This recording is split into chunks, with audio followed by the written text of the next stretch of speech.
गीता अध्याय 7 श्लोक संख्या 6, 7, 8, 9, 10,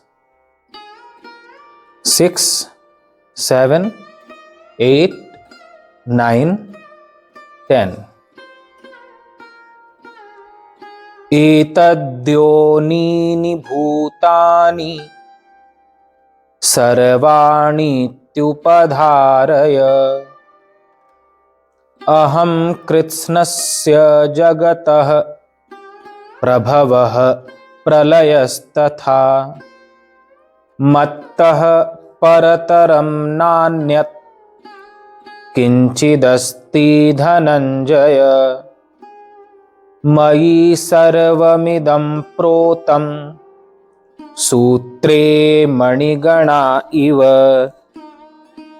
रसोऽहमप्सु कौन्तेय प्रभास्मि शशिसूर्ययोः प्रणवः सर्ववेदेषु शब्दः खे पौरुषं नृषु पुण्यो गन्धः पृथिव्यां च तेजश्चास्मि विभावसौ जीवनं सर्वभूतेषु तपश्चास्मि तपस्विषु बीजं मां सर्वभूतानां विद्धि पार्थ सनातनम् बुद्धिर्बुद्धिमतामस्मि तेजस्तेजस्विनामहम्। हे अर्जुन, तू ऐसा समझ कि संपूर्ण भूत इन दोनों प्रकृतियों से ही उत्पन्न होने वाले हैं और मैं संपूर्ण जगत का प्रभव तथा प्रलय हूं, अर्थात संपूर्ण जगत का मूल कारण हूं। हे धनंजय, मुझसे भिन्न दूसरा कोई भी परम कारण नहीं है। यह संपूर्ण जगत सूत्र के मणियों के सदृश मुझ में गुंथा हुआ है। हे अर्जुन, मैं जल में रस हूं, चंद्रमा और सूर्य में प्रकाश हूं, संपूर्ण वेदों में ओंकार हूं, आकाश में शब्द और पुरुषों में पुरुषत्व हूं। मैं पृथ्वी में पवित्र गंध और अग्नि में तेज हूं तथा संपूर्ण भूतों में उनका जीवन हूं और तपस्वियों में तप हूं। हे अर्जुन, तो संपूर्ण भूतों का सनातन बीज मुझको ही जान। मैं बुद्धिमानों की बुद्धि और तेजस्वियों का तेज हूं।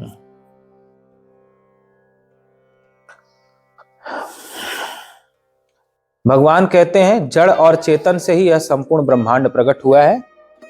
जो दो प्रकार की प्रकृति भगवान ने बताई, परा प्रकृति और अपरा प्रकृति, यानी जीवात्मा और पृथ्वी जल वायु अग्नि आकाश मन बुद्धि अहंकार, इन दोनों के संसर्ग से ही इस संपूर्ण ब्रह्मांड की उत्पत्ति हुई है या संपूर्ण ब्रह्मांड की रचना हुई है। किंतु भगवान का कहना है कि इन दोनों का मूल कारण मैं हूं। कारण का तात्पर्य परा और अपरा, ये दोनों प्रकृति भी मेरे से ही उत्पन्न हुई है और इन पर शासन करने वाला, इनका स्वामी भी मैं ही हूं। प्रकृति का स्वामी मैं हूं, प्रकृति का मैं गुलाम नहीं हूं। सारा संसार प्रकृति के अधीन है। जीव प्रकृति का गुलाम है। जीव में और परमात्मा में इतना ही अंतर है कि जीव प्रकृति के अधीन है और परमात्मा प्रकृति का स्वामी है। परमात्मा प्रकृति को अपने अधीन रखकर प्रकट होता है और जीव प्रकृति के अधीन रहता है। काम एक प्रकृति है, उसमें वह बह जाता है, उसको अपने अधीन नहीं कर पाता। क्रोध प्रकृति है, उसमें वह बह जाता है, उसको अपने अधीन नहीं कर पाता। उसको होश नहीं रहता क्रोध की अवस्था में कि हम क्या, क्रोध के अधीन वो हो जाता है, क्रोध को अपने अधीन नहीं रख पाता। ऐसे ही लोभ अहंकार इत्यादि प्रकृति हैं जिनमें वह बह जाता है, उनको अपने अधीन नहीं रख पाता। नींद आलस्य, ये प्रकृति है जिसके हम सब अधीन रहते हैं। आलस्य आती है तो आलस्य में बह जाते हैं, नींद आती नींद में बह जाते हैं, असमय में जो नींद आती है। ऐसे ही जो खाने का मन करता है वो खाने लग जाते हैं। हमारी प्रकृति हमारे अधीन नहीं है, हम प्रकृति के अधीन हैं, इसलिए हम जीव हैं। किंतु जिस दिन प्रकृति को हम अपने अधीन कर लेते हैं, अपने अधिकार में कर लेते हैं, उस दिन हम ब्रह्म की शक्ति का अनुभव अपने भीतर कर पाते हैं। परमात्मा की अनुभूति हमें अपने अंतर में होने लगती है। तो सबके स्वामी अर्थात प्रकृतियों के स्वामी परमात्मा हैं, और इन दोनों प्रकार की प्रकृतियों के द्वारा ही संपूर्ण ब्रह्मांड की रचना परमात्मा ने की है। फिर कहते हैं धनंजय, मुझसे भिन्न दूसरा कोई भी परम कारण नहीं है। भगवान के अतिरिक्त यहां इस जगत में दूसरा कोई कारण नहीं है जिससे यह संसार बना हो। परमात्मा ने ही इस संपूर्ण ब्रह्मांड की रचना की है। इस जिससे ब्रह्मांड की रचना हुई है उसे कारण कहा जाता है। जैसे घड़ा मिट्टी से बनता है तो मिट्टी को घड़े का कारण कहा जाता है। वृक्ष घास फूस पृथ्वी से उत्पन्न होते हैं तो पृथ्वी को वृक्षों का, घास फूसों का कारण कहा जाता है। रोएं जो आपके शरीर के हैं, रोम यानी रोएं आपसे उत्पन्न होते हैं, अतः रों का कारण आपको कहा जाता है। भगवान कहते हैं मैं ही इस संपूर्ण ब्रह्मांड का कारण हूं, इसलिए मेरे से ही यह संपूर्ण संसार उत्पन्न है, ऐसा जानना चाहिए, किसी दूसरे से नहीं। यह संपूर्ण जगत सूत्र में मणियों के सदृश मुझ में गुथा हुआ है। जैसे कोई मणियों का धागा हो और उस धागे में मणियां गुथी हुई हो तो माला तैयार हो जाती है, और मणियों की माला हम धारण करते हैं। परमात्मा ने इस संसार रूपी माला को धारण कर रखा है, जिसमें परमात्मा धागा है और संसार मणियों की तरह है। जैसे धागे में सारी मणियां गुथी रहती हैं, वैसे ही परमात्मा में यह संपूर्ण संसार गुथा हुआ है। तो भगवान कहते हैं संसार जैसे मणियां धागों में गुथी होती हैं, पिरोई होती हैं, वैसे ही मुझ परमात्मा में यह संपूर्ण संसार मणियों की तरह गुथा हुआ है। कैसे गुथा हुआ है इसका उदाहरण भी देते हैं। मैं जल में रस हूं। जैसे हमें रस की अनुभूति होती है, जो ये खट्टा है कि मीठा है, तीखा है, कैसा स्वाद है, जैसा भी रस मिलता है जीवा से, वो जल के कारण मिलता है।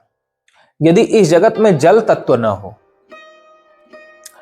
तो रस की अनुभूति नहीं हो सकती, स्वाद की अनुभूति नहीं होगी। जल तत्व हमारे शरीर में मौजूद है, इसीलिए जिह्वा से स्वाद की अनुभूति होती है। वो जल तत्व के कारण स्वाद की अनुभूति होती है। जल में रस भगवान कहते हैं मैं हूं। चंद्रमा और सूर्य में प्रकाश मैं हूं। सूर्य में अपना कोई प्रकाश नहीं है, चंद्रमा में भी अपना कोई प्रकाश नहीं है। परमात्मा का ही प्रकाश सूर्य में है और परमात्मा का ही प्रकाश चंद्रमा में है। एक और गूढ़ बात जान लेनी चाहिए। सूर्य और चंद्रमा का वासस्थान हमारे नेत्रों में भी होता है।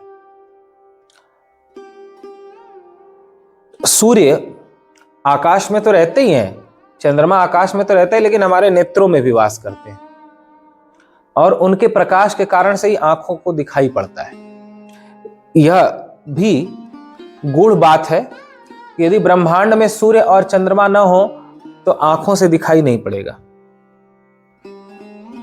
आंखों की जो ज्योति है उसका सीधा संबंध सूर्य से और चंद्रमा से। यदि इस सृष्टि में सूर्य नाम की चीज न हो तो आंखों से कभी देखने की क्रिया भी होना संभव नहीं है। यह भी आश्चर्य की बात है। संपूर्ण वेदों में ओमकार मैं हूं। ओम से ही सारे वेद प्रकट हुए हैं। ओम परमात्मा की पहली वाणी है। ओम, और फिर इस ओम से सारे वेद शास्त्र पुराण उत्पन्न हुए। तो वेदों में जो ओंकार है, ओम है, भगवान कहते हैं वो मैं हूं। यदि वेदों से, शास्त्रों से ओम को हटा दिया जाए तो वो वेद शास्त्र अधूरे ही हैं, कुछ भी नहीं है, वो वेद शास्त्र है ही नहीं। ओम से ही सब उत्पन्न हुए हैं और सारे वेद शास्त्र ओम को ही प्रकट करते हैं, ओम की महिमा बताते हैं, ओम से उत्पन्न होकर ओम में ही विलीन हो जाते हैं, ओम को ही परमात्मा बताते हैं। अतः वेदों में ओम मैं हूं, आकाश में शब्द और पुरुषों में पुरुषत्व हूं। हम जो शब्द कहते और सुनते हैं, क ख ग घ या जो भी शब्द हमारी वाणी से बोले जाते हैं, वे शब्द आकाश तत्व के कारण हैं। यदि आकाश तत्व न हो तो शब्द नाम की भी कोई चीज इस सृष्टि में नहीं रहेगी। आकाश है इसलिए शब्द हम बोल पा रहे हैं। मैं पृथ्वी में पवित्र गंध हूं, भगवान कहते हैं। हमें जो सुगंध इत्यादि की अनुभूति होती है नासिका से, वो पृथ्वी तत्व के कारण होती है। पृथ्वी का गुण है गंध। यदि पृथ्वी न होती, पृथ्वी तत्व न होता, तो हमें गंध की अनुभूति न होती नासिका से। तो गंध का कारण पृथ्वी तत्व है।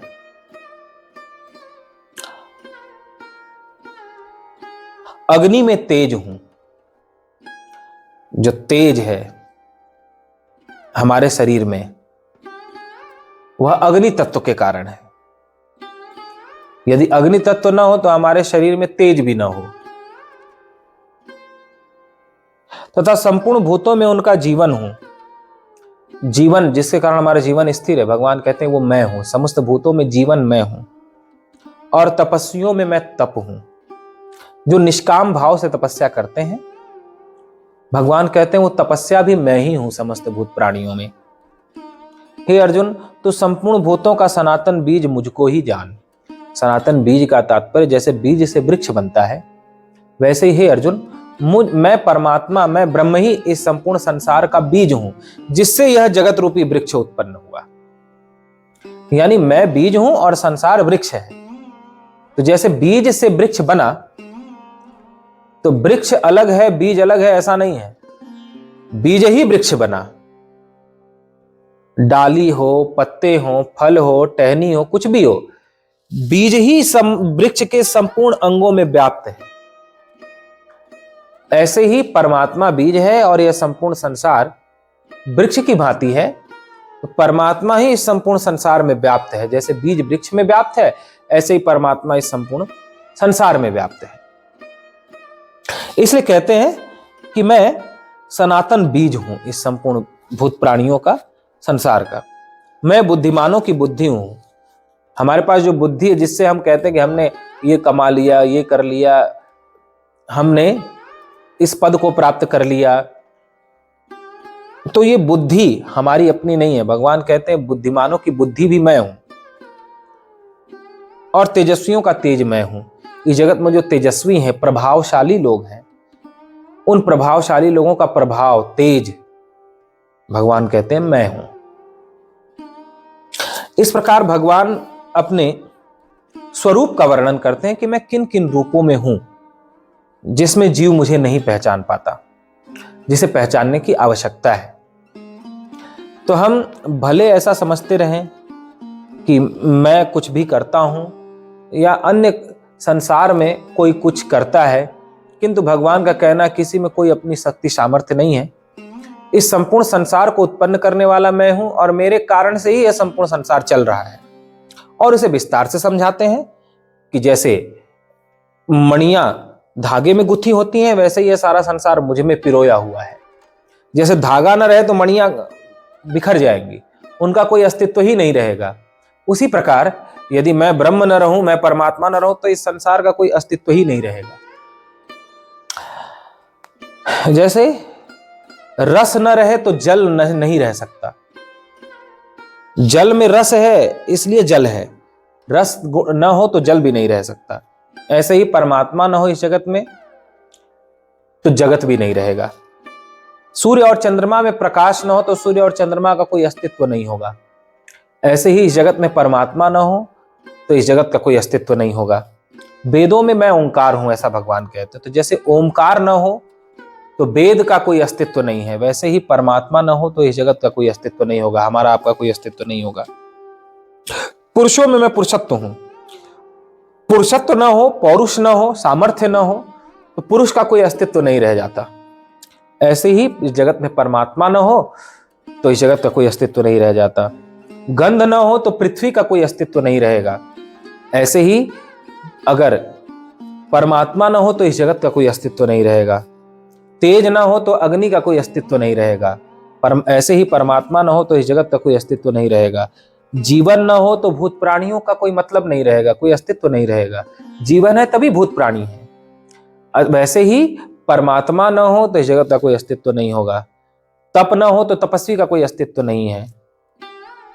तो इस प्रकार भगवान अपने स्वरूप को बताते हैं विस्तार से, कैसे यह सारा संसार मुझ में मणि की तरह पिरोया हुआ है।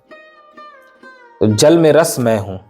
हम जो स्वाद की अनुभूति करते हैं तो ये समझना चाहिए, स्वाद, ये रस जो हमें मिल रहा है वह भी परमात्मा ही है। परमात्मा के कारण ही यह रस की अनुभूति हमें हो पा रही है। हम ये ना कहें कि मैं स्वाद ले रहा हूं, मैं खा रहा हूं। सदा यह याद रखें कि यह रस भी परमात्मा है। और प्रकाश जो आंखों में हमारे है, जिससे दिखाई पड़ रहा है सूर्य और चंद्रमा के उपस्थिति के कारण, तो यह समझे कि आंखों की ज्योति भी परमात्मा ही है, जिनसे हम देखने में समर्थ हो पा रहे हैं। ओंकार भी परमात्मा है। पुरुषार्थ, सामर्थ्य जो मेरे भीतर है करने की, वह सामर्थ्य भी परमात्मा है। मुझ में अपनी कोई सामर्थ्य नहीं है। पृथ्वी में गंध, जो हमें गंध की अनुभूति हो पाती है, वह गंध भी परमात्मा ही है। ऐसे ही तेज जो शरीर में है अग्नि का, वह तेज भी परमात्मा ही है। मुझ में अपना कोई तेज नहीं है। ये जीवन जो मेरा बचा हुआ है, यह जीवन भी परमात्मा ही है। अब कितना जीवन सबका भय से भरा रहता है, चारों तरफ भय ही है, भय का ही वातावरण है चारों तरफ। हर कदम पर भय, हर कदम पर भय, हर कदम पर भय, हर कदम पर मृत्यु है। किसी किसी कारण से मृत्यु होती, किसी किसी कारण से मृत्यु होती, किसी किसी कारण से मृत्यु होती है। हर कदम पर मृत्यु है। और सभी भूत प्राणियों के भीतर भय भरा रहता है, क्योंकि जगत में सबसे बड़ा भय है मृत्यु का भय। जैसे अभी बता रहे थे कि 2 साल पहले जब हम लोग यहाँ पर थे, तो एक जानवर होता है जिसे कब्र बिच्छू कहते हैं, तो वो निकलता था, वो उधर गड्ढा है उसमें से, नाले में से, और घूमता रहता था। यहाँ 3-4 थे, तो एक एक करके धीरे धीरे पकड़ पकड़ के उनको फेंक दिया गया। तो क्या करता है, कब्र के जो मुर्दे होते हैं उनको खाता है, या जानवर जो धरती में गड़े होते हैं उनको खा जाता है। तो ऐसे तो वो अभय होकर रहता था यहाँ पर। रात्रि में मैं एक बार उठा गया, आने लगा, देखा यहीं घूम रहा था। तो 1 महीने से हम दोनों साथ ही रहे, लेकिन पता नहीं रहा कि वो यहीं घूम रहा है उसके नीचे। हम लोग को देखता था, आहट होती तो भाग जाता था अंदर, और फिर जब हम लोग सो जाते थे, आहट नहीं होती तो फिर निकल घूमने लगता था।